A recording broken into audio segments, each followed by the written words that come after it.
Imagine waking up to headlines claiming that a landlocked West African nation is launching a $200 billion road revolution, a public works push so sweeping that engineers in China and the United States are said to be stunned. It sounds impossible. It sounds exaggerated. And yet, something real is happening in Burkina Faso.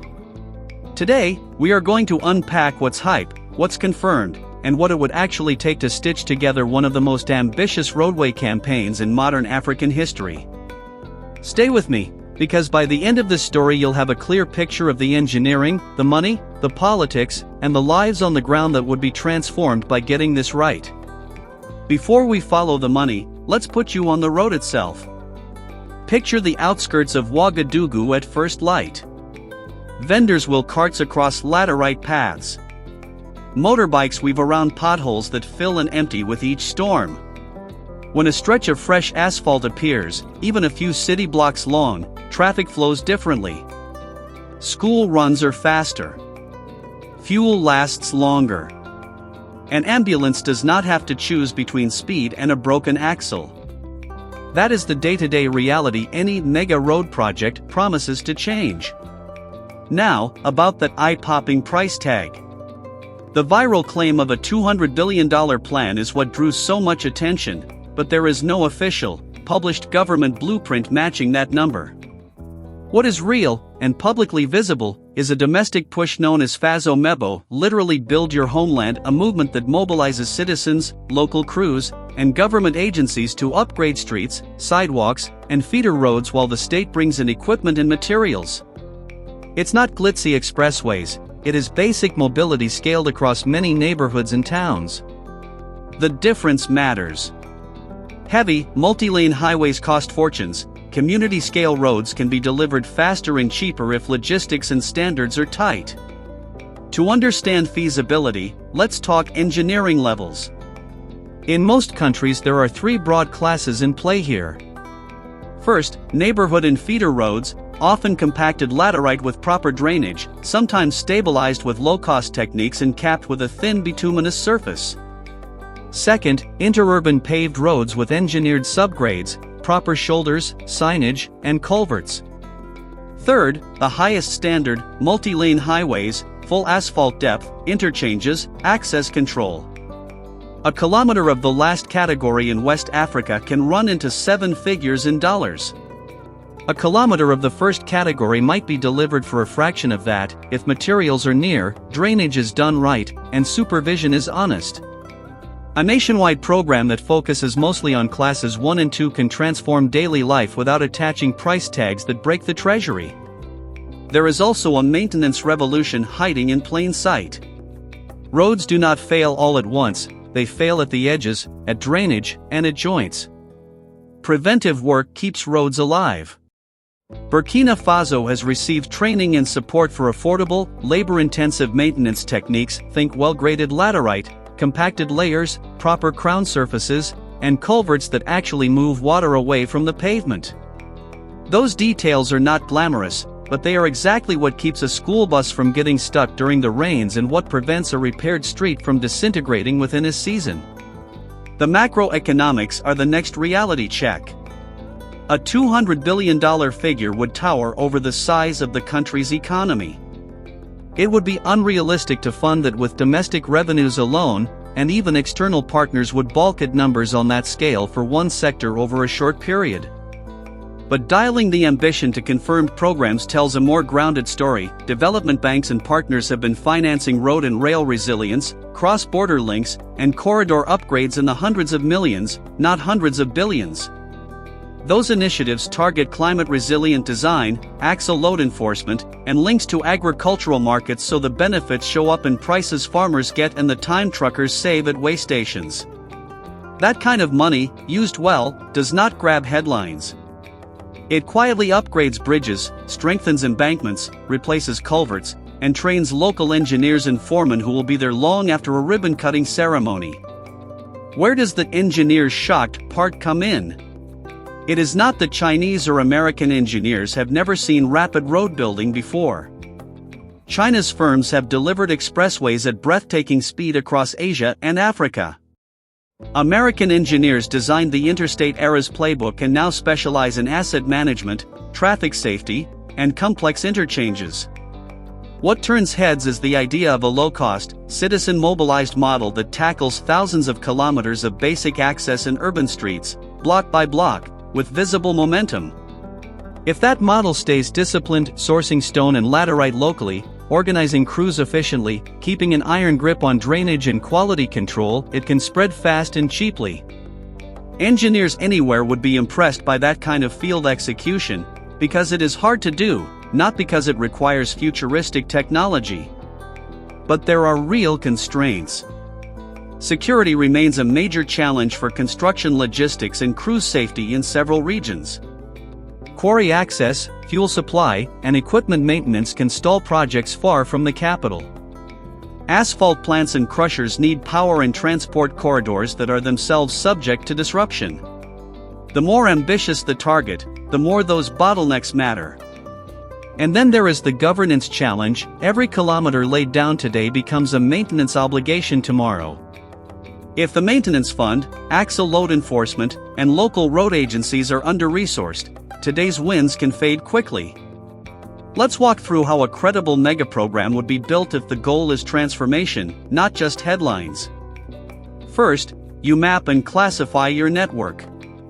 You decide which corridors move food, fuel, and people most efficiently and where a modest upgrade will unlock the biggest benefits.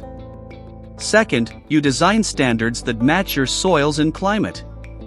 In the Sahel, wet season drainage is king, and a well-crowned gravel road with lined ditches can outperform a poorly built asphalt strip. Third, you lock in materials and plant capacity region by region. A road program is really a materials logistics program. Fourth, you professionalize supervision. Coring samples, density tests, and ditch slopes must be checked daily, not after the fact. Fifth, you protect the network with enforcement and funding. Overloaded trucks will destroy a new pavement in a single season. Transparent overloading penalties and weigh stations are investments, not nuisances. Now to the geopolitics. China's state-owned enterprises, policy banks, and contractors have built roads, rail, and power across the continent. Their strengths are scale, speed, and integrated financing. The United States historically leaned on grant-based and compact-based tools, with an emphasis on governance, safety, and maintenance planning. If Burkina Faso's approach continues to lean inward on self-reliance while selectively using external finance for strategic corridors and climate resilience, it is not a zero-sum story. It is a hybrid, community-driven urban works for immediate mobility and international financing for trunk routes and rail links. Chinese and American engineers might be less shocked than curious. What is the unit cost per kilometer on these community roads? How is quality documented? How are culverts performing after the first rainy season? How are axle loads monitored on the upgraded interurban stretches? Those are the professional questions that matter. Let's talk benefits if this is executed well. Travel times fall dramatically in peri-urban areas. Refrigerated transport becomes viable for more districts. School attendance rises when students are not wading through mud to reach a classroom. Clinics gain reliable access for deliveries and referrals. Local businesses expand their radius, from selling to a neighborhood to serving entire districts. Freight rates ease when trucks are not taking a beating on every trip. If regional corridors are upgraded, cross-border commerce through places like Bobo Dioulasso and into neighboring countries grows. 1,000 small improvements combine into a macro shift that shows up in prices, investment, and wages. And the risks if it is done badly. Rushed works without proper compaction and drainage will revel and rut within a season. Asphalt laid on a weak base will crack in patterns that tell inspectors exactly which shortcuts were taken.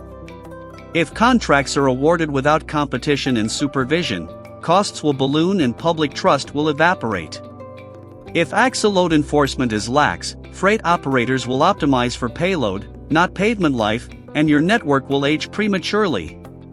If maintenance is not funded, today's ribbon cuttings become next year's potholes. What would a realistic scaled plan look like over several seasons? Start with a rolling program in the largest cities, converting the most used dirt streets to all-weather surfaces with lined drainage, safe pedestrian space, and lighting where feasible. At the same time, pick strategic interurban links where a full pavement upgrade yields outsized benefits for trade and agriculture. Layer in climate resilience, design culverts for more intense storms, armor embankments in vulnerable spots, and plan detours before the rains. Build local training pipelines so technicians and foremen who learn on urban blocks are promoted to interurban sites, and the best performers become regional supervisors. Treat every site as a classroom, and publish performance dashboards so the public can track kilometers built, defects found, and repairs made. A word on money, transparency, and trust. If external financing is used, make the terms public and the procurement competitive. If domestic bonds are issued, ring-fence maintenance funds so they cannot be raided when budgets get tight. Publish unit costs and defect rates. Use simple, independent field tests so communities can verify that subgrades are compacted and ditches are sloped correctly. The fastest way to multiply the impact of every dollar is to make quality visible and fraud hard. There is another reason this story resonates right now. People are hungry for proof that basic development can move without waiting forever for perfect politics. A block of pavement, a proper culvert, a graded shoulder, these are small miracles when you have been stuck behind potholes your whole life. That is why the images of young volunteers mixing concrete and the arrival of new graders and rollers have circulated so widely. Done right, that energy can be channeled into durable works that outlast any social media news cycle. So where do China and the United States truly fit in? Expect Chinese firms to remain competitive on large corridor packages, especially where a single contractor can set up plant, quarry access, and logistics at scale. Expect US and multilateral partners to anchor resilience, safety, and asset management, and to push for durable standards, transparent tenders, and community safeguards. If Burkina Faso keeps combining community-scale momentum with selectively financed trunk projects, you get a portfolio that is politically resonant, economically sensible, and technically defensible. As we close, let's remember what a road really is. It is not just asphalt. It is a promise of time returned to a parent, a safer route to a clinic, a lower price for a bag of rice because the truck that carried it did not break a spring on the way. If the current mobilization keeps its focus on those outcomes, on maintenance as much as new builds, on drainage as much as pavement, then whether or not any headline price tag was ever accurate, the transformation on the ground will be undeniable. Now I want to hear from you. If you had to choose, would you prioritize thousands of kilometers of basic, all-weather feeder roads or a handful of high-standard expressways linking major cities? How would you measure success? Fewer hours lost in traffic, lower transport costs for wholesalers, school attendance in rainy months, or something else entirely? What is the single most important standard you would never compromise on? Drainage, compaction, axle load enforcement, or independent supervision? And if a community-driven model really can stretch every dollar, how would you design it to prevent corner cutting and keep quality high once the cameras move on?